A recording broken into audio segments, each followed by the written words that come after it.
Welcome. This is the Bringing Intimacy Back show, and I am the host, Dr. April.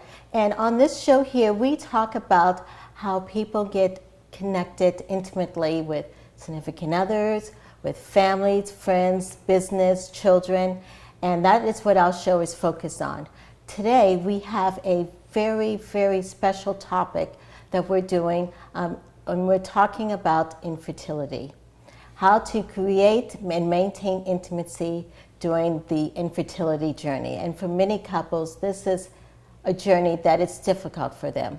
And so what I've been blessed today is to have experts here on the show. They're from the Atlanta Fertility Support Alliance. And I have here with me Tricia, yes. And then Shubha. You both are counselors who are working in the area and doing different stuff. So can you please tell us about your background? Sure, absolutely. So my name is Shubha Swamy, and I'm a licensed professional counselor and have a private practice in East Cobb, just north of Atlanta, and work with adults and women and men around all kinds of issues, but specialize in reproductive mental health through the whole process of trying to get pregnant, pregnancy, and then the postpartum period to really offer support through that whole piece of it. Okay. All right, Tricia. And I'm Tricia Anbinder, and I also work in the Atlanta area and work with adults, couples, and groups. I work mostly with dealing with infertility, folks struggling with infertility on any, part of their journey, and as well as the kind of transition into parenthood. Okay, awesome. So you guys started a organization. Yes. And so how did that organization get started? Do you want to jump? Sure. All right. So Shubha and I actually met in a consortium for mental health providers that specialize in working with infertility. And we hit it off pretty quickly, and we have the same interests, the same goals professionally, and really both kind of recognized in our own practices that there was a gap in services for patients and their partners and their families to really help them kind of understand what the infertility process is like, how to maintain intimacy, how to maintain support, and how to kind of manage the emotional, psychological impact of infertility. And so while we both work with individuals and couples in our practices, our efforts in Atlanta Fertility Support Alliance is to do more psychoeducational outreach for the community to really understand what the process is. Okay. Yeah, I was going to add, I used to work with a lot of folks right before they're starting IVF, and so often I would hear folks say that they wish they had met me a year ago, right? When they're first starting this process, when they're first struggling with it. Right. Can you explain to our audience what IVF is? Of course. It's in vitro fertilization, and it's the process of, it's one of the options when folks are trying to conceive and they're seeing a specialist. And I know we'll probably get into that more later. Yes. But it's usually kind of one of the final steps that folks are going into. And so just hearing that over and over and over again, it made me realize that this is something really important. Folks don't quite realize what they're going to be going through, from the doctor's visits through all the emotional, relationship, social, all the different changes about being in this process. So we really wanted to just provide more education and support and let folks be more informed and empowered before they begin the process. Okay, and so through you guys' experience, how have you seen the infertility impact couples in the sense of intimacy? Well, it's been, I would say, both positive and negative. Okay. Positive in that many couples, when I've spoken to them about it, they talk about how going through the journey together, that they've become closer together. They are able to share in the shock, the grief, the trauma, the emotional experiences, and so they're getting bonded in a way that because they're communicating more, and working on one thing together. Struggle. Yeah, exactly. And they have this common goal, right? Yes, so that's a huge piece of it, the sharing in that, and I think being more vulnerable in a way that they're being challenged. They haven't been. This is probably the hardest thing they're going through in their relationship. Right, and they're having each other's back. Basically. So when they're able to go through it successfully and be vulnerable together and really share in that way, it's been a great bonding experience. And then on the other piece of intimacy in terms of the sexual piece of it and just the strain that can happen there. I think when it comes to trying to conceive, it becomes almost obligatory and perfunctory, and it can be a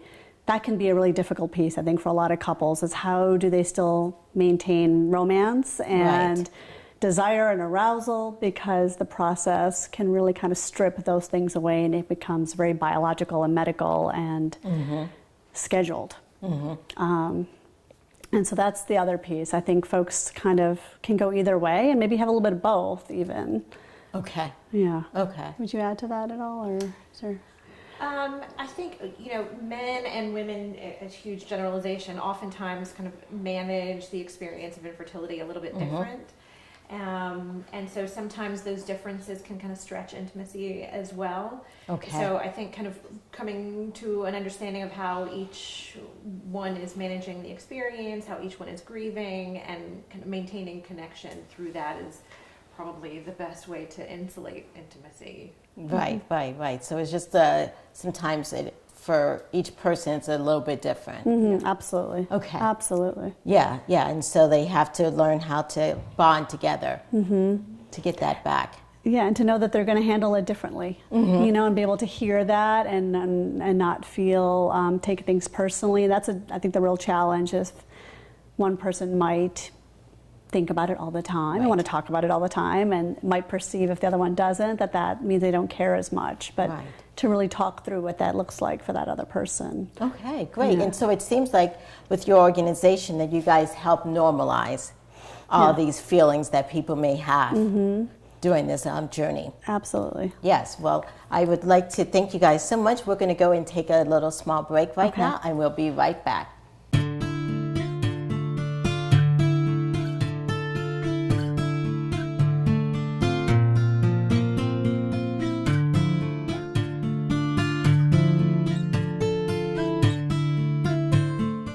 Feeling disconnected or alone? Trouble communicating or feeling understood? And do you want meaningful and purposeful relationships? And the desire to strengthen the bond in your relationships?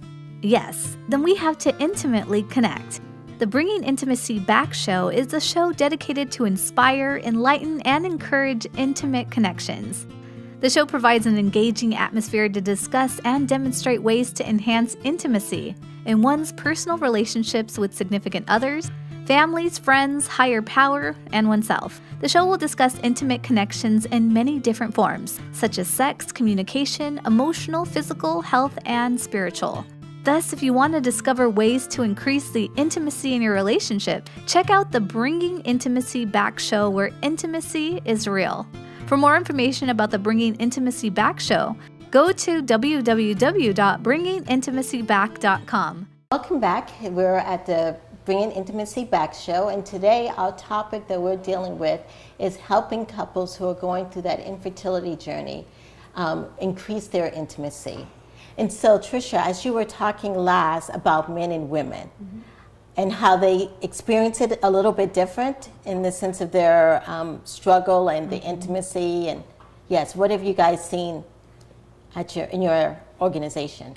Well, so again, this is a generalization, and obviously there are going to be differences in what I'm about to say, but oftentimes men in relationships tend to be kind of the fixers, and they want to be able to participate in a way that kind of solves the problem. And when there's not a fix, potentially that they can participate in immediately, then oftentimes men will just kind of either withdraw or distract or kind of get involved in other things, whereas, again, a generalization, women tend to want to emotionally process a little bit more and connect a little bit more. And also, even if there's a biological factor going on with the male partner, oftentimes the treatment for infertility will be going on with the woman's body, and so she's kind of carrying the medical burden for the couple, and so that has its own impact for women as well. And so neither one of their responses is wrong. I think the importance in maintaining the intimacy is kind of understanding the other's perspective and finding a way to meet in the middle. Okay, all right. And from you, what have you seen have been the emotional and psychological aspects? It's a broad range for sure. I would say grief complicated grief is a big part of the psychological makeup of what people go through. There's a sense of loss of what their picture was going to be. Getting married, having baby, family, and this nice arc changes dramatically. So I think there's a real loss in that. There can be a real loss in one's own sense of their body, themselves, what they're supposed to be doing as a woman, as a man, their role and how they see themselves. There can be a loss with their peer group. Everyone else is moving along and having families, and they may be hitting a bump in the road. And then I think there is the whole idea of psychological trauma related to this, because it's such a shock. It just completely can disrupt their sense of who they are, what they thought was going to happen, and not knowing, and a loss of control. And that's a huge piece, I think, that we speak a lot about in our group and want to educate people about, because they're not supposed to know all of this. Right. And it is shocking, and it will take time to digest, and you're not supposed to have all the answers right away, and to really take that time to heal. So all of those factors, and of course, sadness, depression, anger, why me? A lot of that can come up. So there really is so much complexity, excuse me, to it. That we try to share that with people and just kind of give them that heads up or picture that this is what it can look like. Not for everybody, but certainly for some. Okay, so you mentioned groups. Do you guys provide the group format to maybe help the couple normalize it, but also get support that they're not the only ones? Yeah. Go ahead. Yeah, so in my practice, I have a group for women experiencing infertility, but what Shubha and I do together with the Atlanta Fertility Support Alliance is to go out to organizations, reproductive endocrinology clinics, and provide seminars and workshops for patients who are just starting out the process and kind of just starting to learn what assisted reproduction will look like, what the options are, how it could potentially impact them. So really our role together is to educate and really help people enhance their own social support networks as they go through the process. Okay. And so as couples are going through this journey, when should they think about getting professional help, like from you guys? Yeah, I think once it starts becoming consuming, a lot of times I hear from folks that they just stop feeling like themselves. Their anxiety about things, their consuming thoughts around what's going to happen, next steps, over researching on Google, and it consumes their life. Consumes their life, and they stop kind of living their life, right? They stop living. They're already a person with a full life before all this started, and they kind of lose sight and lose touch with all those other pieces. I think that's a place when the anxiety starts to get unmanageable and it starts to interfere with their daily functioning, their happiness. I think it certainly is a good time to reach out for support. Or even just between the couple, realizing how they're handling things differently. And struggling with, well, my partner doesn't want to talk about it all the time, and I'm having a hard time with that. Then it's good to maybe have that outside perspective of some education, some information about what might be going on for him. How can we talk about this in a different way? Yes. And so also, if we are, as friends or as family members, see a couple and we know that they're maybe struggling, how do you just, instead of like not talking about it or just kind of avoiding them? Yeah, and I think you hit the nail on the head. I think the impulse oftentimes for people who love someone who's going through something really complicated, grief, loss, is to kind of withdraw because we don't want to say the wrong thing. We don't know what to say. So the first thing that I would say, and Shubha has some great things that are, both what to say and what not to say, but I think the first thing is to kind of remember that showing up, staying, and making yourself available as a support system is really important. That the couple may not take them up on it, but I think the experience of feeling people withdraw when they're going through something painful is often an added loss. Absolutely. Well put. Yeah, there are some definitely good do's and don'ts, I think. Do be curious. Just say, like, I'm here for you. How is this for you? Is there anything I can do to help? Those sort of questions, and just keeping it open-ended, letting that person inform you, I think is really helpful. Things I've heard from clients over and over again that isn't helpful is don't say relax. Just relax, it'll happen. Or I know so-and-so went on vacation and then it just happened. Or you should adopt. going through the adoption process. I Right. know my daughter's coworker started going through that and then they got pregnant. Like, those are incredibly invalidating and annoying, and I think they raise anxiety because again, they feel further alienated from their It's supports. like you're trying to fix their problem. Exactly. Yes. So again, I think the idea of just really being curious and interested, but allowing that the client or the patient or the person who's going through it to really kind of say, like, this is what I need from you, and just checking in. Okay. How are you doing? Right. And just leaving it there. I want to go back to one of the things that we were talking about a little bit. It's that emotional aspect, especially for women. What are some tips for women who are dealing with that emotional aspect, and maybe they're talking about it a lot and their husband doesn't quite want to talk about it, or maybe their girlfriend doesn't want to hear it? I mean, what do you? Yeah.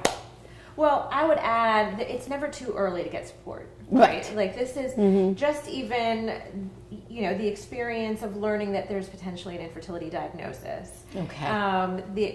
Those are incredibly impactful moments for anyone. Right. So I think it's never too early to reach out, and that can look like going on Resolve's website. Resolve is a national organization for infertility support. Right. Reaching out to a therapist who specializes in this, looking for support groups. I would say that the internet can be both a blessing and a curse. Of course, you have to know where the information comes from. Yes. There is some cohesion that comes in learning that other people are experiencing something like you are, but there's a lot of horror stories, and there's a lot of misinformation, and a lot of anecdotes that people kind of take to kind of fill the anxiety that's not necessarily helpful. So I always encourage women, couples, to really think about who is safe, who feels like it's soothing to talk to them, and seek those people out. And if they don't have it in their natural support system, to go beyond that and to seek it out outside of their support system. Right, that's interesting, and I'm glad you point out finding someone who's safe to talk to, because trying to talk to anyone can do more damage than good. Yes, absolutely. Exactly. Yes.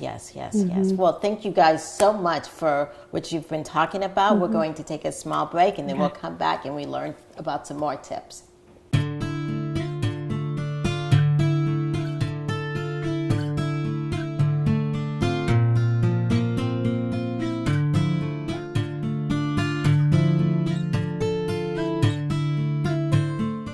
Feeling disconnected or alone? Trouble communicating or feeling understood? And do you want meaningful and purposeful relationships? And the desire to strengthen the bond in your relationships? Yes, then we have to intimately connect. The Bringing Intimacy Back show is a show dedicated to inspire, enlighten, and encourage intimate connections. The show provides an engaging atmosphere to discuss and demonstrate ways to enhance intimacy in one's personal relationships with significant others, families, friends, higher power, and oneself. The show will discuss intimate connections in many different forms, such as sex, communication, emotional, physical, health, and spiritual.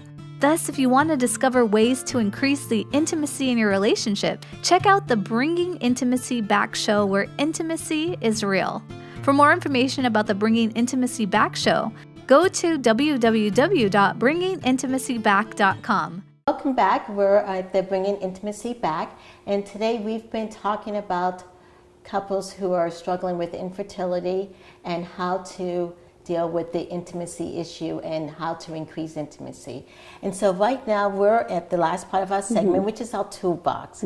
And I'd love to give our audience members some tools on how to increase intimacy. And this one specifically is how to increase intimacy for those couples who are struggling with infertility issues. Yeah. I think one of the things I always talk to folks about is how to reconnect with what first brought them together, what really attracted you to your partner, what has made you guys up until now like thrive and enjoy each other and have fun together. So whether it's travel or hiking or trying new restaurants, anything. It can be big or small, but Okay. trying big. I think folks get so myopically focused on this end goal and this objective of having a baby, they lose sight of how do they enjoy themselves, Right. and talking They even no with the longer have holidays. fun. Yes. Exactly. Oh, I can imagine what the holidays be like with a baby. It'll be so much more fun. We'll do this and this. Well, how are you going to enjoy it now? Right, Like, what with could you just the two guys of you. do exactly with the two of you, and what would be meaningful, and creating experiences, creating connection on Okay. a daily basis, I think is so important. So I really encourage folks to just try and be curious and almost date each other again. Okay. In that same way. All right. Yeah. And I think just even add on to that, I always encourage couples to create some sort of tradition or ritual around certain parts of their cycle, whether it's on the day that they're going to take the pregnancy test. Oh, that's an interesting aspect. To go, to have a plan for how you're going to respond, to kind of create some protection for one another, and to kind of mark that you're together, that you're partners, and that you're going to make it through together. So that's Right, because that gives the couple ownership, and also it puts them together in the sense of this is our special little ceremony, our special little brand. Right. So if it's going out to sushi the night that you get a negative pregnancy test because you wouldn't be able to have sushi while you were pregnant, or getting to have a glass of wine with dinner because you wouldn't be drinking if you were pregnant, or whatever it is that feels like kind of expanding into your life, even in moments of grief. Oh, okay. Yes, I love that idea of finding the silver lining in something. Yes, definitely. Well, thank you guys so much for being on the show. If I have listeners out there who are struggling and they want to know more information or how to contact you guys, what's the best way? So we have a website we're just still creating, but at AtlantaFertilitySupportAlliance.com. Okay. And then through that, there's links to both of our informations in terms of our private practices and how to reach us. And we'll have a lot of resources posted on there as well. Okay, so just through the website. Yeah, that'd be great. All right, awesome. Well, thank you guys so much for being on the show. And this was a great topic that we discussed. And I will, as the show Bringing Intimacy Back, we will also be continuing to provide more information on how to intimately connect in a variety of different ways. Thank you so much.